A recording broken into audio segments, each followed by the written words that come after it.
De Nueva York. Dios me permite desde hace 12 años pastorear en esa ciudad. Soy de California y para mí es un privilegio poder venir a servirles este día y conocer también a hermanos en Cristo que sirven con gozo al Señor. El pastor de la iglesia, Ricardo, su familia, mis hermanos que están sirviéndole al Señor, y seguramente hay otros hombres de Dios acá, y a un buen amigo al que aprecio mucho, Héctor, con quien trabajamos también juntos en el Colegio Reformado de Teología. Ahí servimos al Señor y es un privilegio hacerlo. Bien, así que este día hemos venido a escuchar palabra de Dios y ese debe de ser el deseo de todos los santos. Les invito a que oremos.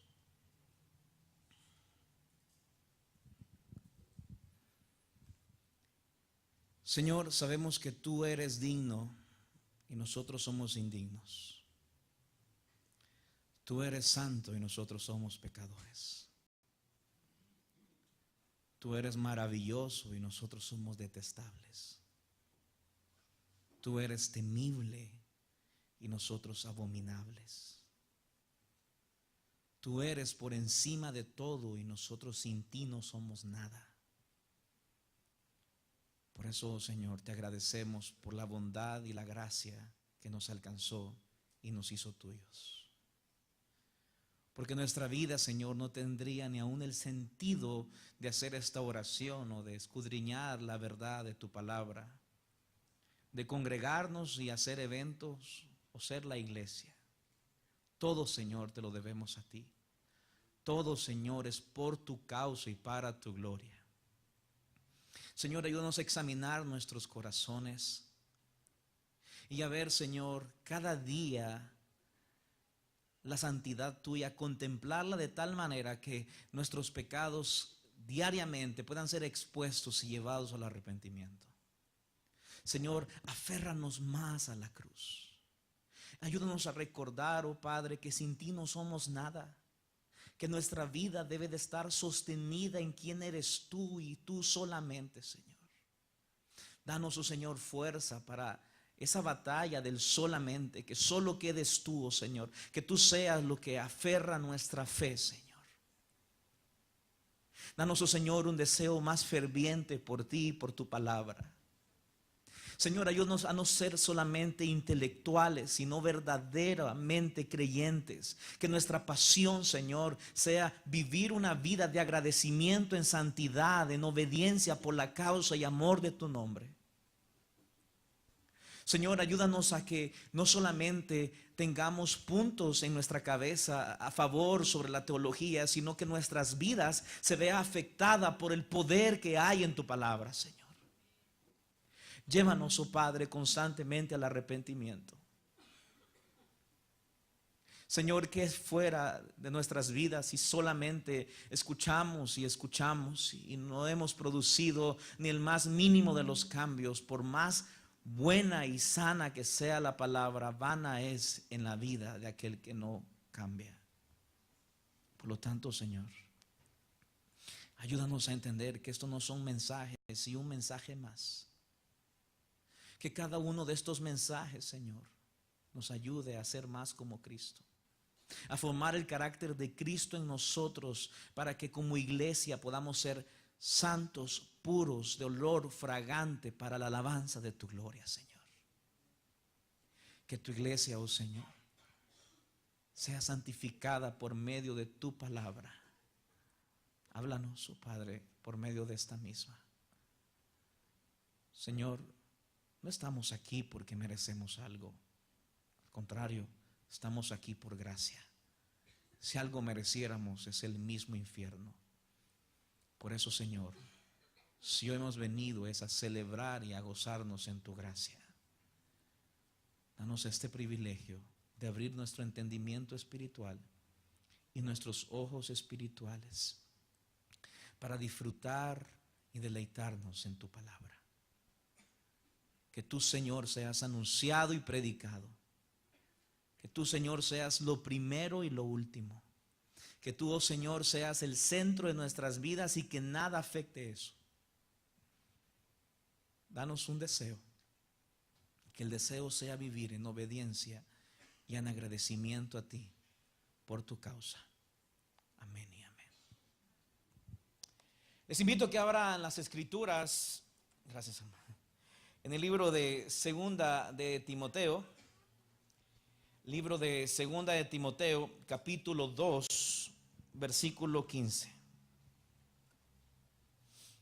Segunda de Timoteo, capítulo 2, versículo 15. Estaré en diferentes pasajes de la Biblia. En algunos momentos los leeré con ustedes, en otros momentos los leeré yo, pero sí estaré dando las citas a los cuales estoy haciendo referencia.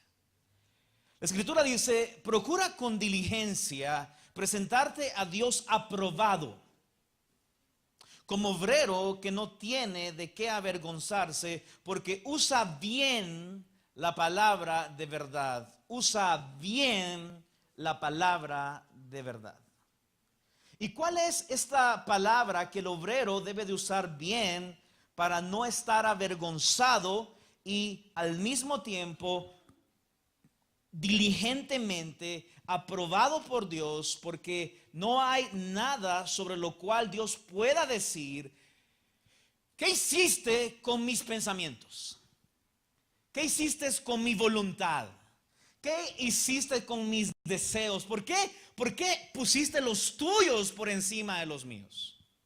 ¿Quién te dio la autoridad de cambiar lo que yo pienso y poner lo que tú crees que debería de pensar?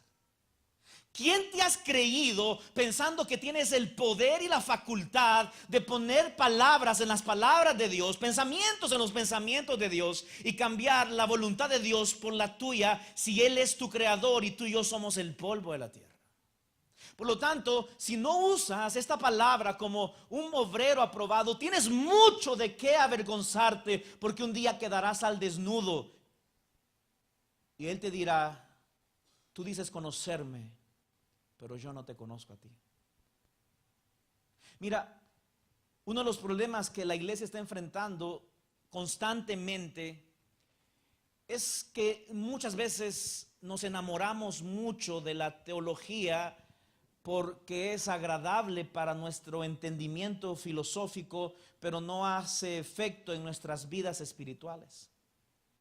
Y considero que la iglesia debe de vivir esta palabra de verdad, no solamente con lo que entiende que es, por ejemplo, la sola escritura, sino que también que esta sola escritura sea suficiente en nuestro andar diario para glorificar a Dios. La única palabra de verdad, la palabra de Dios. Pues cuando la iglesia está satisfecha en esta palabra, por sí misma reyecta aquello que no está conforme a la palabra. Cuando la palabra no solamente es predicada, sino que es vivida, tenemos un fruto como iglesia, y es la santidad. Cuando Jesucristo enseñó sobre cómo las ovejas, la iglesia, iba a ser santa en su oración al Padre, Él le dice: santifícalos en tu verdad, y agrega esta verdad. Dice: tu palabra es verdad. Pues la palabra, la sola escritura, no solamente es algo en la teología que entiendo, sino que es algo en la vida que me santifica. Por eso Él enseña y dice y le pide al Padre que la iglesia, que las ovejas, podamos ser santos en esta palabra de verdad, en Juan 17:17. Y esta es la verdad. La verdad de lo que Dios ha dicho para la iglesia, lo cual es suficiente, de que la iglesia comprenda cuáles son los pensamientos, la voluntad, los designios de Dios. Pues toda la escritura, dice Timoteo, capítulo 3, versículo 16, en su primera epístola, es inspirada por Dios. Y al mismo tiempo dice que esta inspiración es completamente útil. ¿Para qué es útil? Es útil para, primero, enseñar. Lo primero que afecta es la enseñanza. Lo segundo, que para lo cual dice que es útil, es para redarguir. Que la enseñanza tenga un efecto en la iglesia de ver su maldad sus pecados y qué tan lejos podríamos estar de Dios. Mi amado hermano, si la palabra no está exponiendo en tu vida personal, en tu vida diaria, pecado, estás simplemente enamorado de la teología, pero no hay un efecto que está cambiando tu vida. Por eso lo primero que dice, se enseña y después redarguye. Todo creyente está batallando con pecados que antes desconocía, porque la palabra está sacándolos a la luz constantemente. Y dice también, una vez que los redarguye de pecado, corrige. Primero, enseña. Segundo, redarguye. Tercero, corrige. Porque al final en esta corrección viene la instrucción de vivir en la justicia que es de Cristo. Por eso el libro de Timoteo es tan hermoso para comprender esa verdad. Pablo a este joven le dice una verdad pastoral para toda la vida y para la iglesia en sí. Toda la escritura es inspirada por Dios y es útil para enseñar, para redarguir, para corregir, para instruir en justicia. ¿Y cómo esta escritura es útil? Bueno, es útil cuando es usada de verdad, cuando es aplicada de verdad, enseñada de verdad y llevada con esta verdad. Por eso cuando Pedro escribe en 2 de Pedro 1, 20 y 21, dice, entendiendo primero esto, que ninguna profecía de la escritura es de interpretación privada, porque nunca la profecía fue traída por voluntad humana, sino que los santos hombres de Dios hablaron siendo inspirados por el Espíritu Santo. Lo que está diciendo realmente es lo que está diciendo. No hay que sacarle más al asunto, ¿no? Para que antes que nada deben de saber que ninguna enseñanza de la Biblia se puede explicar como uno quisiera. Eso es lo que está diciendo. Tú no puedes ponerle la salsa que tú le quieras poner a la Biblia. Debes de decirla tal como está escrita. No puedes agregarle, no puedes ponerle tu sabor o tus maneras de pensar, ni tus puntos de vista. Porque ningún profeta habló por su propia cuenta. Al contrario, todos ellos hablaron de parte de Dios y fueron guiados por el Espíritu Santo. Cada uno de ellos. Dios les dio la palabra, les sopló la palabra a los hombres para que el Espíritu de Dios en ellos fuera el aliento del Dios mismo, no algo de su propio origen. Por esa razón, Dios habló a través de hombres sin violar quiénes eran y qué pensaban y cómo era su vocabulario, pero les dio la capacidad de escribir lo que Él piensa, lo que Él desea y lo que Él anhela para su iglesia. Por esa razón es que tenemos a muchos hombres escribiendo una sola verdad. Así que para esto tenemos que entender ciertas verdades y quiero empezar con esto. Primero quiero comprender con la iglesia entera, que todos aprendamos acá, que es la revelación. ¿Y cómo es esto el cuerpo de la verdad que Dios quiere comunicar? Segundo, miremos la inspiración, cuál es el método que Dios utiliza para comunicar esta revelación. Y tercero, concluiremos con la iluminación, cómo la entendemos y la aplicamos. Y después en la tarde vamos a dar un mensaje altamente aplicativo de no solamente ser oidores, sino hacedores. Así que ese es una aplicación completa al sermón a la enseñanza de esta mañana. Primero, comencemos con la revelación. Para empezar con la revelación, tenemos que marcar un precedente firme. Si no tienes la escritura, no tienes nada. Puedes entender y tener los mejores libros de Juan Calvino. Puedes tener los mejores escritos de Charles Spurgeon, enamorarte de todo lo que MacArthur enseña o lo que Paul Washer predica, pero si no estás enamorado de la escritura, por más que te encanten todos estos, realmente tu vida está sobre la arena, porque Dios no le dio la revelación a Juan Calvino, ni se la dio a Spurgeon. Dios le dio la revelación a los hombres que tenemos en la escritura, y la iglesia debe de estar fundamentada por la palabra y no por los hombres solamente. Así que si tú eres de lo que pasa posteando en Facebook de todo mundo, pero nunca lees tu Biblia porque crees que ya sabes porque Spurgeon dijo algo bonito y lo voy a publicar, pero no tienes un devocional propio, no estás enamorado de la escritura, quiero decirte que tu vida es falsa, tan falsa como los Facebook y tus amigos. Cuando hablamos de revelación, estamos hablando que lo que la Biblia dice es lo único y suficiente para la iglesia, como que también la iglesia es el sostén y el baluarte de esta verdad que la Biblia dice. Por lo tanto, si la iglesia no está sostenida en la escritura, no está sostenida en nada. Si la iglesia no es el baluarte de la escritura, no está sostenida en nada. Esta es la verdad. La escritura es la que forma la iglesia y la iglesia se sostiene en esta.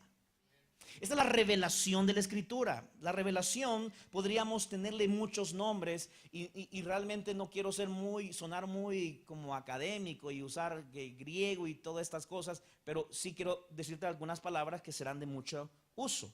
La palabra primera que vamos a aprender en la revelación es la palabra inefable. La palabra inefable suena rara, pero es muy simple de comprender. Quiere decir no tiene errores. Así que lo primero que tenemos que entender es que la revelación que Dios nos ha dado no tiene ¿qué? Errores. Así que si alguien acá no entiende la Biblia, la equivocada no es la Biblia, es usted. O sea, no diga, qué difícil esto para leer. No, mi amado hermano, le falta tiempo para estudiarlo más. La escritura no tiene errores. Si alguien le enseña mal, el equivocado es la persona. La escritura es infalible. Bueno, la escritura es infalible porque la escritura reclama ser infalible.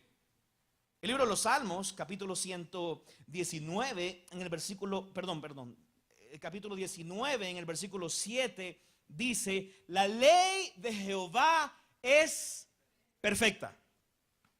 Y dice que es tan perfecta que convierte el alma. ¿Sí? Romanos 7:12 dice: de manera que la ley a la verdad es santa, y el mandamiento santo, justo y bueno. Bueno, Jesucristo mismo lo dijo así en Mateo capítulo 7.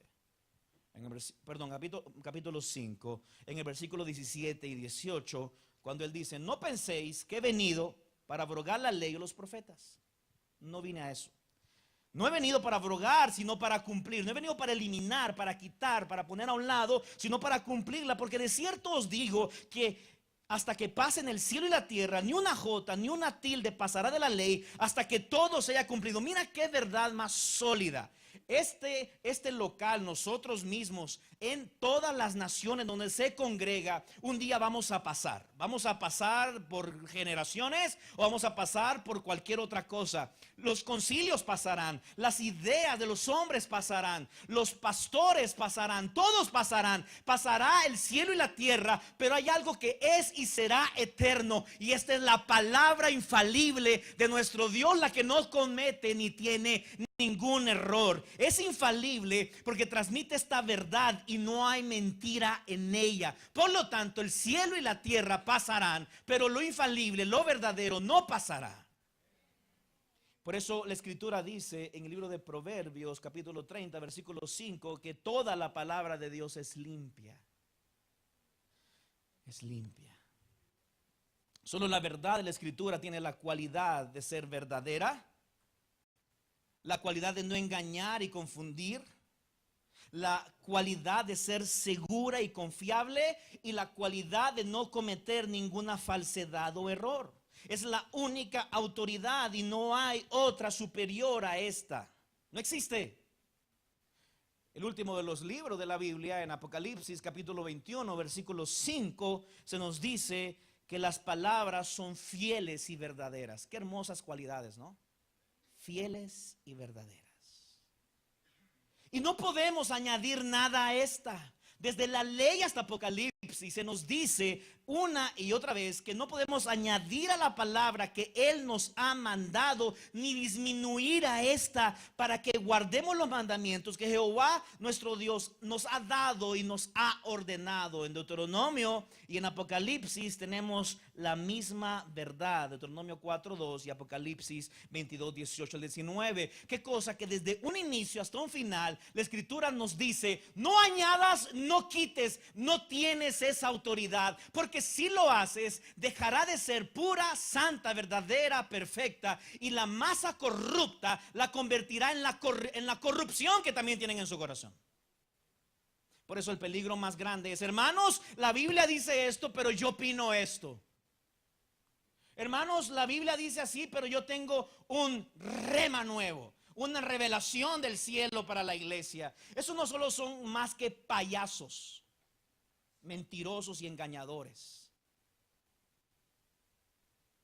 Harían un mejor trabajo leyendo todo el Salmo 119 en los 45 minutos que usan, que engañando al cuerpo de Cristo. La palabra no puede ser añadida ni puede ser disminuida. ¿Por qué? Porque es eficaz, no necesitas más. Como dice un hombre de Dios, ¿cuántos aquí entendemos que la escritura es inspirada por Dios? Amén. ¿Todos estamos claros con eso? Bien, entonces no hay problema, ¿verdad que no? Todos sabemos eso.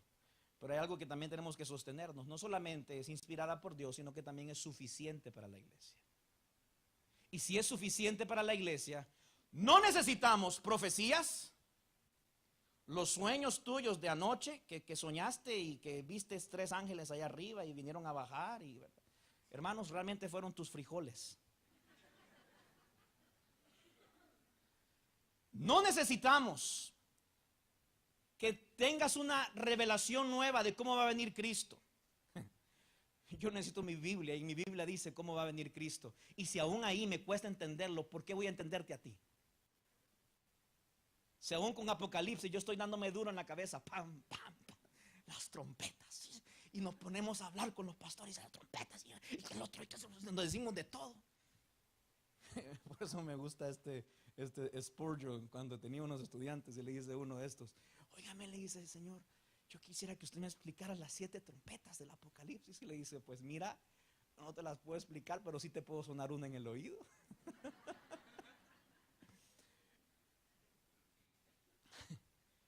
No lo necesitamos, porque si la palabra es suficiente, ¿por qué razón habría de agregar algo más si es eficaz en sí misma? Y bueno, la escritura reclama ser eficaz. ¿Sí? Es esa misma en Isaías 55, versículos del 10 al 11. Porque como desciende de los cielos la lluvia y la nieve y no vuelve allá, sino que riega la tierra y la hace germinar y producir, y da semilla al que siembra y pan al que come, así será mi palabra que sale de mi boca. No volverá a mí vacía, sino que hará lo que yo quiero y será prosperada en aquello para lo que la envié. Así que es eficaz en sí misma. Mira todas las cualidades que aprendemos de la revelación. Todas las cualidades que aprendemos de la revelación solamente leyendo la escritura. Aprendemos que es perfecta, que convierte el alma. Aprendemos que es santa, justa y buena. Aprendemos que toda su palabra es limpia. Aprendemos de que no puede, que son sus palabras fieles y verdaderas. Aprendemos que no podemos añadir ni disminuir. Aprendemos que es en efecto eficaz en sí misma. De tal manera que el problema de hoy en día no son las personas profetizando, declarando, atando y amarrando, lo que usted quiera ponerle. El problema de hoy en día es que la escritura no es suficiente en las vidas de muchos del cuerpo de Cristo y siempre están buscando algo más. No sé si usted ha visto esas tarjetitas de ovejitas. Unas ovejitas, la que las hace es amiga mía. Se llama Alicia, es colombiana. Y un día hablé con Alicia y le dije, qué bonitas tus ovejitas, pero cuánto daño hacen, le dije. Y me dijo, ¿pero por qué? Ay, porque muchos hermanos tienen su fe en la ovejita. Y en el versículo del día, les fue bien mal con el novio. Y van a buscar una promesa, la promesa del día. No te dejaré. El Señor sí me ama. Les va mal con otra situación y agarran otra promesita y la buscan y lo que has de hacer, hazlo ya. Y así andan. Son cristianitos que simplemente les gustan las promesitas. Pastor, a mí no me hable de mucha teología porque me confunde. A mí dígame cosas así bonitas, que el Señor me ama. Y si quiere añadirle que tiene un plan y un propósito para mi vida. Sí, cristianos flojos. Dicen amar a Dios y no aman lo que Él dice. Qué contradictorio, ¿no? ¿Tú amas a, ¿cuántos están casados aquí? Una menos casados. Amén, los casados. Dios mío, ¿cuántos? Estoy diciéndolo bien. ¿Casados o cómo se dice? Deme un amén los casados, por favor. Ok, hoy sí creo que sí, se oye un poquito mejor. ¿Te estás enamorado de tu esposo? ¿Estás enamorado de tu esposa? ¿Pero qué te enamora? No te puede enamorar solo lo que ella es, como ella es. Tienes que enamorarte también de lo que dice, aunque hable más de la cuenta. ¿Verdad? Ella habla todo el día. Usted, dele con todo en la noche, ronque. Póngase a roncar. Dele, hermano, no la deje dormir. Mira, tú estás enamorado de lo que tu esposa es, de lo que tu esposo es, y debes de estar enamorado también de lo que te dice. Las palabras de tu esposo deben de generar gozo en tu corazón. Que tu esposo te hermosee, que te diga cuánto te amo, debe de generar alegría, porque sabes que el hombre que Dios puso en tu vida también te dice palabras hermosas, te dice palabras suaves y dulces, te dice, ve de compras, mi amor. Gloria a Dios. Cada una de las palabras son verdaderas. Ahora, ¿qué te hace creer que la iglesia puede estar enamorada de Dios porque le canta bien lindo y levanta las manos? Porque eres más grande de lo que hay, Señor. Hermanos, abran la Biblia y ni la traen. Hermano, ¿cómo estás con tu lectura bíblica? No, pero a mí canciones me gustan, pastor. Las promesitas de las ovejitas. ¿Sabes? Ahí está el problema. Si no hay amor por la palabra, simplemente estarás viendo dónde agarrar siempre, sin generar una verdadera fe sobre la roca. Y cuando vengan las tempestades y los vientos fuertes y huracanados, tu casa va a caer porque no estás en la roca, estás en arena. No hay convicción, no hay fe. Cuando venga la tribulación, serás el primero que va a andar llorando, desesperado y diciendo, Dios no me ama. Pero si tuvieras esa verdad en tu vida, te darás cuenta que es necesario que por medio de muchas tribulaciones entremos en el reino de los cielos. Entonces, ¿a dónde debe regresar la iglesia? La iglesia debe regresar a la suficiencia de la palabra, sin que sea añadida ni disminuida, porque es eficaz en sí misma. Y esta es la verdad, que aunque te cueste, pídele a Dios que te haga, que te lleve a comprenderla, porque esta es la verdad que la iglesia necesita hoy. Primera de Corintios capítulo 2 versículo 14 dice, pero el hombre natural no percibe las cosas que son del Espíritu de Dios, porque para él son locura y no las puede entender, porque se han de discernir espiritualmente, no dice emocionalmente. Así que no son promesas de amor, son promesas espirituales para la iglesia. Ahí es donde la iglesia debe de regresar. Así que la razón por la cual la Biblia debe de ser levantada en nuestras verdades es porque ella es inspirada por Dios y es lo que la iglesia necesita y se discierne espiritualmente. Segundo punto del sermón, la inspiración. Hermano, estoy preocupado porque no sé a qué horas tengo que parar, porque yo soy, olvídese. Le doy, yo le gano al pastor Héctor Osúa. La segunda es la inspiración. ¿Cómo sabemos que lo que la Biblia dice es inspirado por Dios y realmente podemos descansar en esa verdad? ¿Cómo yo puedo descansar en que esa inspiración es realmente inspiración dada por Dios? Bien, la mejor manera de descansar en esta inspiración es examinando la vida de los escritores y viendo su antes y su después. ¿Serían capaces de haber escrito algo así? Por ejemplo, vamos a dar un ejemplo muy, muy básico para que todos nos alimentemos, ¿sí? Hay un hombre que es completamente malvado, dice amar a Dios porque está enamorado de algunas partes de la ley de Dios, pero anda por las calles y se ha convertido en un asesino de cristianos. Anda por el área y anda buscando a los que ya se llaman estos nuevos creyentes del camino, y anda buscándolos para ver a cuántos puede llevar preso y juzgarlos a muerte, porque tiene el deseo de que nada cambie su convicción, y si alguien está intentando cambiar esa convicción, es tan capaz de matarle, es tan capaz de eliminarlo de su camino. sale y mata a todo aquel que no predique lo que él cree como suficiente, que para él es la ley de Dios. ¿Cómo se llamaba este hombre? Pablo. Antes que Pablo fuera una sola escritura del Nuevo Testamento, era una sola escritura del Antiguo Testamento. Todo fariseo se convirtió en un defensor de la escritura hasta la muerte. Por esa razón es que apedrearon a Esteban. Apedrearon, ¿sabes quiénes apedrearon a Esteban? Los sola escritura. Porque defendían tanto la verdad de la escritura que no podían permitir que algo o alguien más dijera nueva o diera nueva revelación de ninguna manera. No podía existir.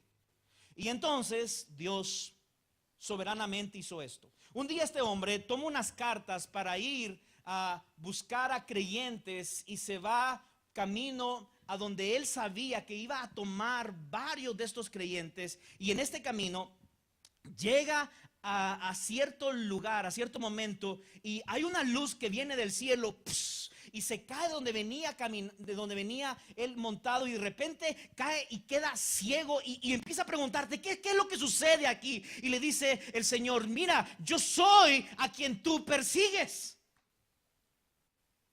Y hay una nueva revelación de Dios a su vida.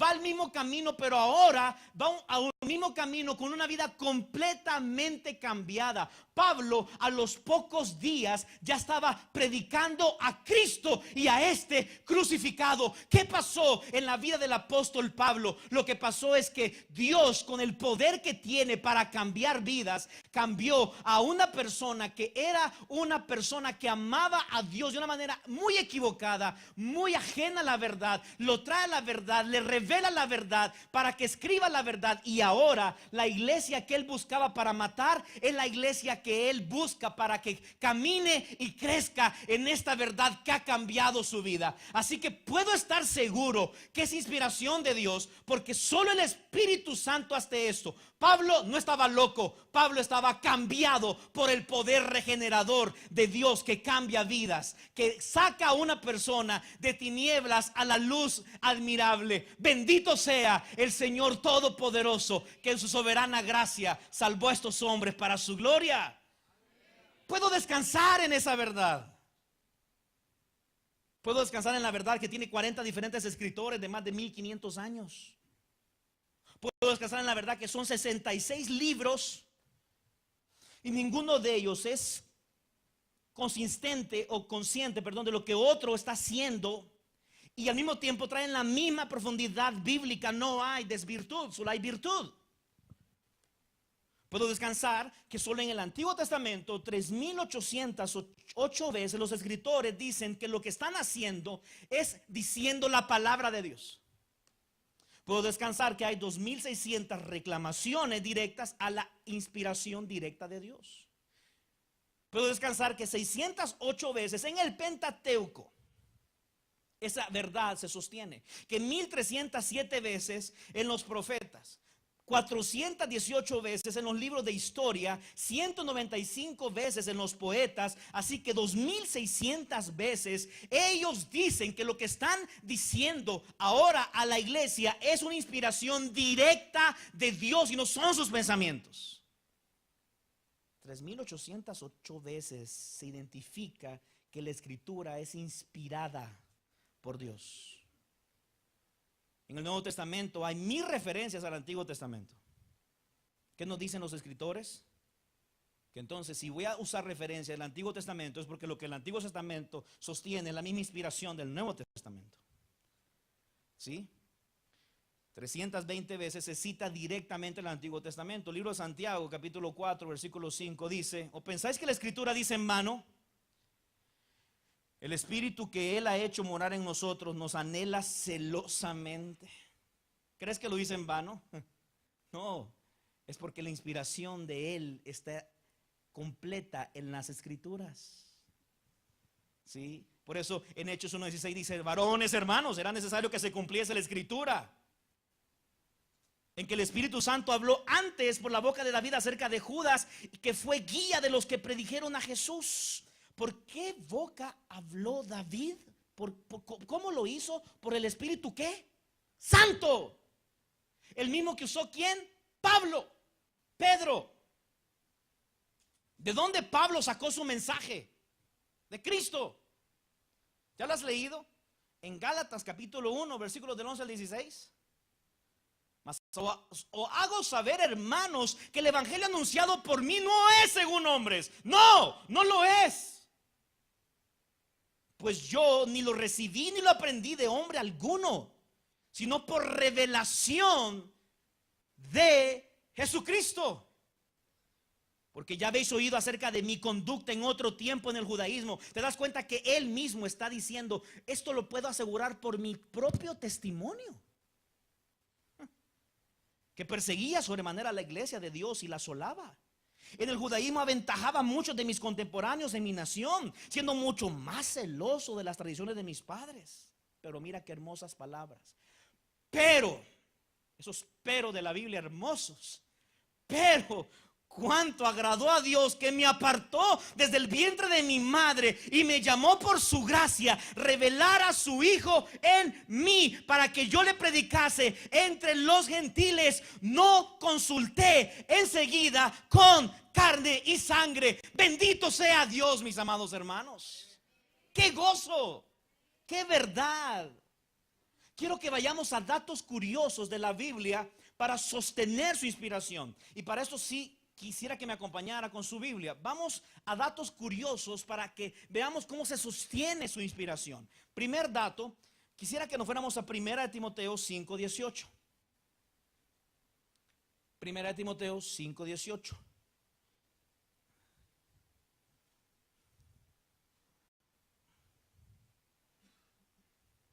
¿Lo tenéis? Listo. Mira lo que dice.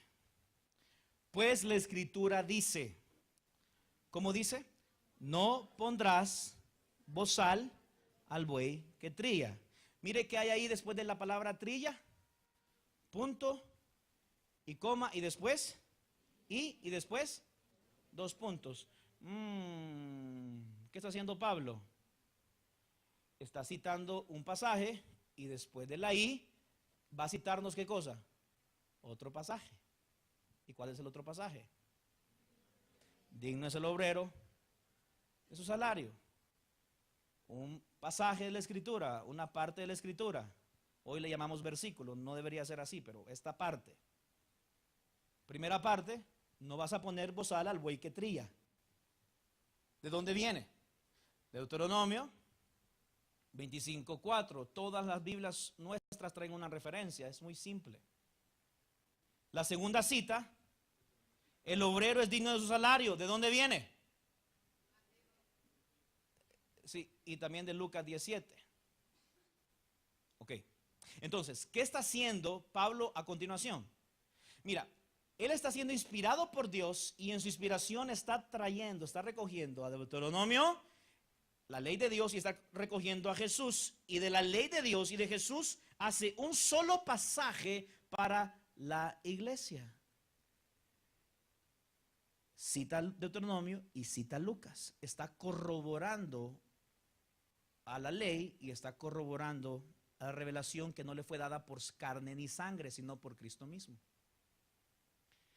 Es tan impresionante esta verdad porque automáticamente se afirma que la ley y Jesús tienen la misma inspiración que tiene Pablo. Por eso en la iglesia no pueden haber pablistas. A mí me gusta solo lo que Pablo dice, ni jesucitas. A mí me gusta solo lo que Jesús dice. En la iglesia deben de haber amantes de Dios y de su palabra, porque de principio a fin es su palabra y no hay nada ni nadie que lo pueda cambiar. Es una sola palabra. ¿Sí? Bien. Y entonces viene otro hombre que se llama Pedro. ¿Cuántos recuerdan de Pedro? Pedro, en segunda de Pedro, va a corroborar, ¿sabes a quién? A Pablo. Entonces, Pablo está corroborando al Antiguo Testamento y a Jesús, ¿verdad? Ahora Pedro va a corroborar a Pablo, segunda de Pedro 3:15. y tened entendido que la paciencia de nuestro Señor es para salvación, como también nuestro amado hermano Pablo, según la sabiduría que le ha sido dada, hermanos, vamos aprendiendo cómo está todo ligado, sí. Pablo corrobora al Antiguo Testamento y a Jesús. Pedro corrobora a Pablo. Bien. Vamos a leer un pasaje más de Pedro, por favor. En 2 de Pedro 3. Anteriormente, versículos 2 y 3. Mira esto.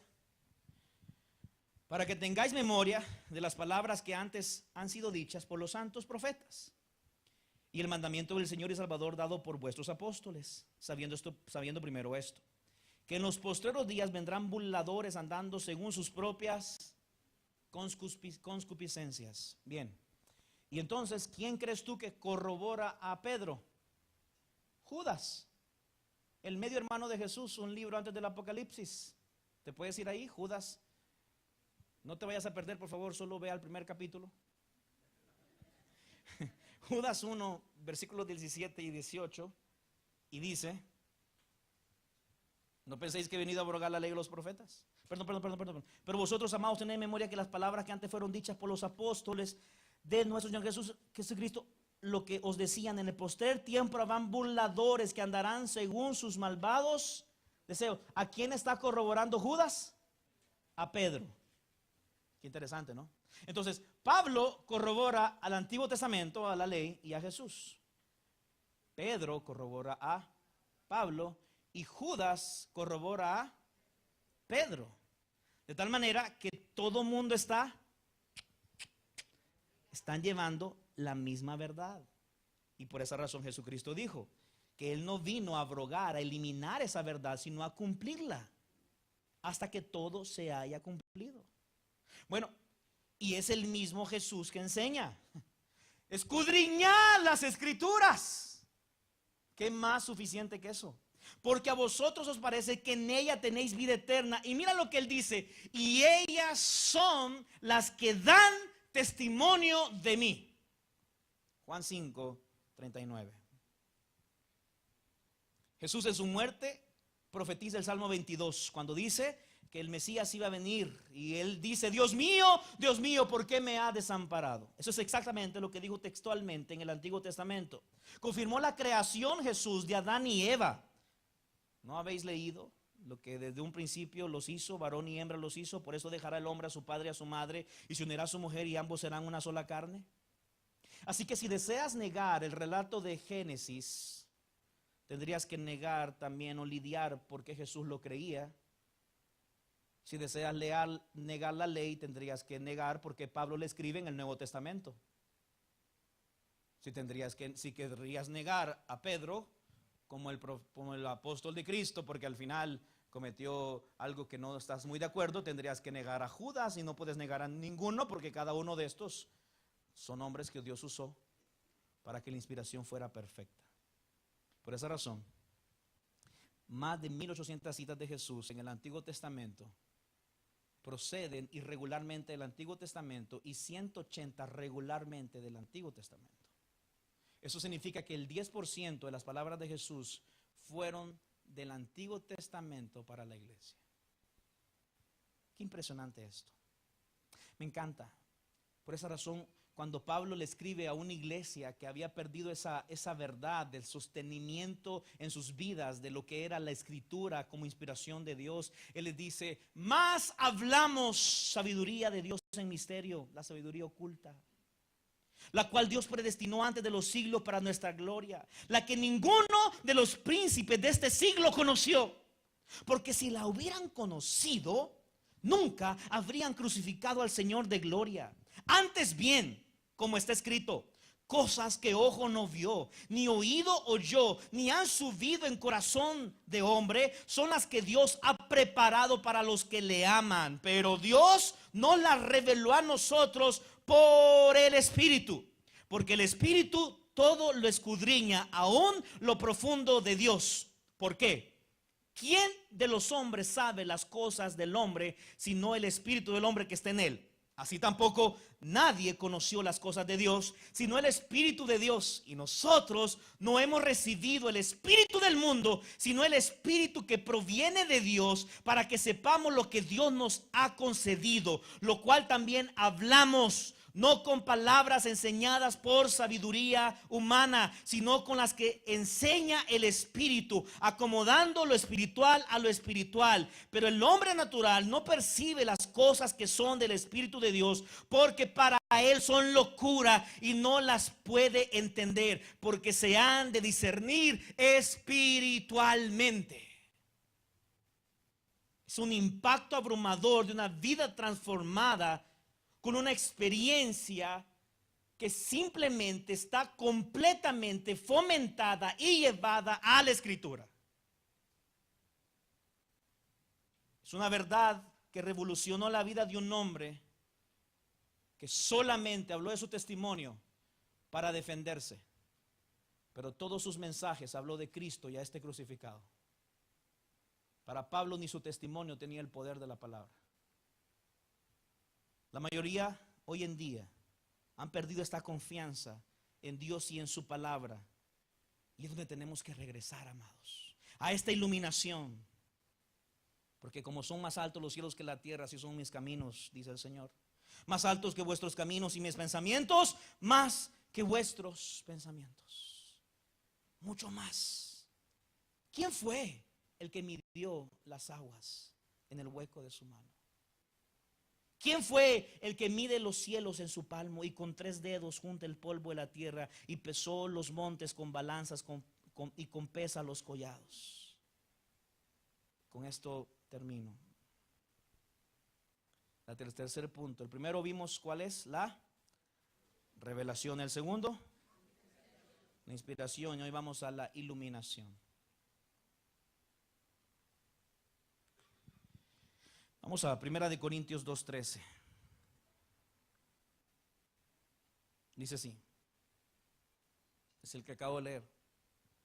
Lo cual también hablamos, no con palabras enseñadas por sabiduría humana, sino con las que enseña el Espíritu, acomodando lo espiritual a lo espiritual.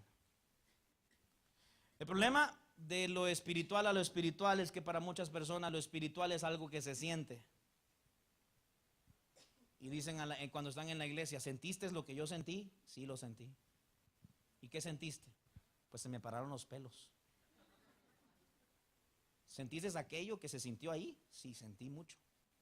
Mira, mi amado hermano, en ningún pasaje de la Escritura nos dice que nosotros tenemos que sentir el Espíritu, pero sí nos llama a vivir en el Espíritu. La Biblia no está puesta para que tus sentimientos sientan cosas en el servicio, sino para que vivas en el Espíritu todos los días de tu vida. Cuando la Escritura nos dice que acomodemos lo espiritual, no es para caer al suelo o para tener algún tipo de éxtasis. Lo espiritual, porque una persona que ha sido regenerada por el poder salvador de Dios tiene algo que alguien que no es regenerado no tiene, y es el Espíritu Santo. Cuando el Espíritu Santo habita en la vida del creyente, tiene la iluminación suficiente para entender que el mejor maestro de la iglesia es el Espíritu Santo. Y la iglesia debe de estar descansando en que el Espíritu Santo ilumina su corazón, su vida, sus ojos, para aprender y apreciar lo que la palabra dice. Por lo tanto, si estás aquí sentado sin el Espíritu Santo, estas palabras son locura. Pero si estás aquí sentado con el Espíritu Santo, las palabras de Dios son poder de Dios. La diferencia de la iluminación la hace el Espíritu Santo en la vida habitual del creyente, de cada uno de los que han nacido de nuevo. El problema es creer que simplemente es algo que sucede en un momento. Y pues en efecto, por esa razón hay muchas personas que están esperando esos momentos. Son los primeros que pasan al frente para que le pongan aceite. El aceite es para cocinar. Son los primeros que quieren una profecía. Deme una profecía, pastor. Yo quiero una profecía. ¿Para qué quieres una profecía? Tienes tantas profecías aquí. Enamórate de las que están aquí. Si quieres que Dios te hable, abre tu Biblia. y léela ahí donde Dios habló. Si 66 libros de la Biblia no son suficientes para ti, todas esas profecías serán insuficientes para ti. Cree en los profetas, pero los que están en la Escritura. Cree en las profecías, pero la que sostiene la Escritura. Sostén tu vida en el baluarte de la Escritura y deja de buscar que hombres te den palabras según sus pensamientos y sus deseos. Tiene la palabra segura, la de Dios, la inmutable, la que no cambia, la infalible, la verdadera, que es la de Dios. Ámala. Y tiene la iluminación del Espíritu Santo para amarla. Ahora, si no lo haces, Él también dijo lo que piensa de los que no lo hacen. Apocalipsis, capítulo 22, versículos 18 al 19. Yo testifico a todo aquel que oye las palabras de la profecía de este libro. Si alguno añadiere a estas cosas, Dios traerá a él las plagas que están escritas en este libro. Alguien dijo: pastor, yo quisiera entender cuáles son las plagas. Yo le dije: son las plagas, hermano. ¿Y cuáles son las plagas? Pues, hermano, las plagas, lee las plagas. Vete a Éxodo. Oh, sí. ¿Sabe cuál es el problema? Hoy todo el mundo quiere profundizar mucho. Y creen que mientras más profundo es más espiritual la cosa. Pastor, yo quisiera una explicación altamente bíblica y sólida de lo que es amar a los enemigos. Explícame, hermano, ¿por qué? ¿Por qué dices eso? Es que hay una persona que me cae re mal. Mire, me hizo algo, pastor, que si no le contara, que fíjese que... Y la cosa es que no lo puedo ver ni en pintura. Entonces yo quiero saber por qué la Biblia dice que yo tengo que amar a mis enemigos. ¿Me lo podría explicar, por favor? ¿Me podría explicar ese pasaje? Hermano, no te lo podía explicar, pero sí podría volvértelo a leer. Porque si lo que quieres es algo más profundo de lo que dice ahí, pues no sé qué voy a inventarte. Amar a tus enemigos te lo puedo decir en inglés tal vez, o en otro idioma, pero eso es lo que dice. Ahora, si usted lo que quiere es ser profundo, hágase un favor y sea abuso. Váyase al mar, dele con todo. Así que está amenazando bíblicamente, está diciéndole: no puedes hacer esto, no lo puedes hacer. Cuidado con creer que tienes el don de la interpretación, porque ese es el Espíritu Santo en la vida de todo creyente. Y para remarcártelo un poco más, te voy a dar una base bíblica sobre esa verdad. La Biblia se interpreta con la Biblia misma, no con tus pensamientos. Ni los comentarios de la Biblia de John MacArthur son útiles. Son útiles para la interpretación de la Biblia. ¿Nos ayudan? Sí. Y si no lo sabías, él ha corregido sus comentarios varias veces. Porque son falibles. Porque simplemente es un hombre. Por eso pon tu mirada en Cristo. La Escritura no se equivoca y para interpretar la Biblia necesitas la Biblia. Si hay algo que no entiendes de un pasaje de la Escritura, busca otro pasaje y lo comprenderás. El mejor maestro de la iglesia es el Espíritu Santo y su iluminación. El pastor de la iglesia es Cristo. Y Cristo nos ha dado sus palabras para alimentar a sus ovejas. No necesitamos ninguna otra añadidura. Lo que nuestro buen pastor nos enseña por su palabra es suficiente para que las ovejas nos alimentemos y comamos de este pasto que viene de nuestro pastor. Eso es todo lo que necesitamos.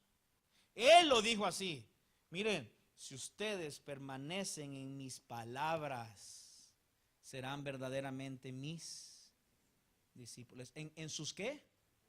Palabras. Por esa razón, amada iglesia, la iglesia no tiene una visión. La visión la tiene Dios y es la iglesia. ¿Y cuál es la visión de Dios para la iglesia? Que nos mantengamos en sus palabras. Eso es todo. Dios no te llamó a levantar edificios, a construir paredes. Dios no te llamó a levantar estructuras y esto y lo demás y anunciar quién es tu nombre y quién eres tú y cómo te llamas. Dios te llamó a que permanecieras fiel y permanecieras en su palabra, porque todo pasará, pero sus palabras no pasarán. Permanece firme en lo eterno y no en lo pasajero. Por eso Jesús dice en Juan 14:23, respondió Jesús y le dijo: el que me ama, mi palabra guardará, y mi Padre le amará, y vendremos a él y haremos morada con él. Cuando Pablo aconseja a Timoteo, y con esto termino, y disculpen si me he pasado, mis amados hermanos, no sé cómo está el tiempo. ¿Cuánto tengo más? ¿Quién me da 5 minutos más? Levanta la mano, 5 minutos. 5, 10, 15, 20, 25, 3. Vamos juntos a 1 Timoteo, por favor. Ya me animaron. 6. Vamos al versículo del 3 al 5.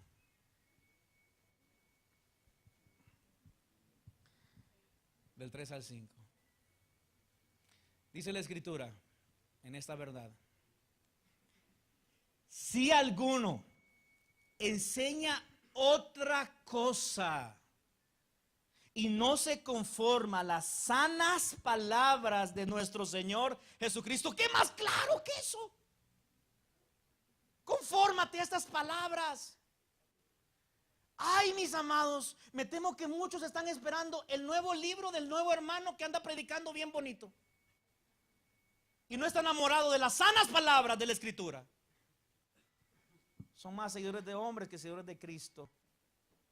Aquí dice: conforma tu vida a las sanas palabras del Señor Jesucristo y a la doctrina que es conforme a la piedad. Mira qué pasa con aquel que enseña esa cosa: está envanecido, nada sabe, ¿y qué es? Se deliria acerca de cuestiones y contiendas de palabras, como algunos tristes llamados foros reformados, que yo le llamarían foros deformados, que todo lo que hacen es pelear todo el día cuando hay mucho trabajo y muchas vidas que se están perdiendo y necesitan oír el evangelio de Jesucristo. Y dice: de las cuales nacen envidias, pleitos, blasfemias, malas sospechas, disputas necias de hombres corruptos de entendimientos y probados de la verdad, que toman la piedad como fuente de ganancia. Y la Escritura te llama a ti y a mí a que hagamos una cosa: apártate de los tales. Así que el problema de hoy en día no está en la suficiencia de las Escrituras, está en la insuficiencia de los corazones de aquellos que dicen que aman la Escritura. El problema de hoy en día es que tenemos más defensores en Facebook que predicadores de la verdad. El problema de hoy en día es que buscamos más la basura en los hombres y no el pecado en nuestros corazones. El problema hoy en día es que creemos que Dios nos ha puesto en la tierra para ganar debates teológicos y no para predicar el evangelio de Cristo Jesús. El problema de hoy en día consiste en que no hemos vuelto a la iglesia al estándar de escudriñar las Escrituras y amarlas. Por eso Jesús dice: escudriña las Escrituras, porque ahí está la vida eterna. Ellas son las que dan testimonio de mí. Espero más tarde poder llevarnos juntos a cómo el medio hermano de Jesús vio a Jesús, y después de verlo,